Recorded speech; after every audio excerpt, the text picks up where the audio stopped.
உங்களுக்கு எனக்கு நன்றி சொல்லணும்னு ரொம்ப ஆசையா இருந்துச்சு. அண்ணன் வர உரையாடமே.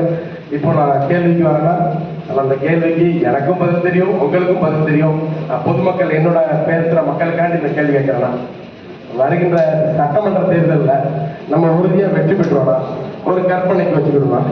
அதுல பிஜேபியும் ஏடிஎம்கேயும் பெரும்பான்மை பெறவில்லை எனில் நம்மகிட்ட ஒரு 20 பேர் நம்ம ஜெயிச்சு வச்சிருக்கோம். ஆனா அந்த 20 பேர் நம்ம அங்க கொடுத்தா தான் அவங்க ஜெயிக்க முடியும்.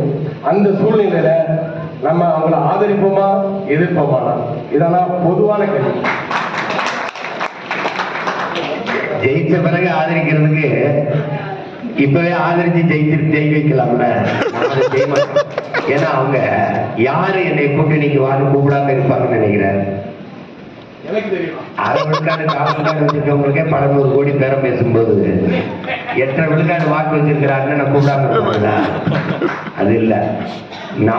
நம்மளுடைய அரசை நிறுவத்தான் நம்ம போட்டிட்டுமே ஒழிய அந்த மாதிரி இல்லாம நம்மளை பெரும்பான்மை இடத்துல வெல்ல வச்சு நம்ம அரசை அமைக்க நமது மக்கள் இந்த கேள்வியை கேட்கக்கூடாது. ஆதரிப்பாரா? நான் ஆதரிக்க கூடாது, என் மகன் ஆட்சி வரணும் அப்படின்னு எனக்கு பெரும்பான்மையான வாக்க போட்டு வெல்ல செய்யணும். அதான் நீ சொல்லணும், மக்களுக்கு சொல்லணும்.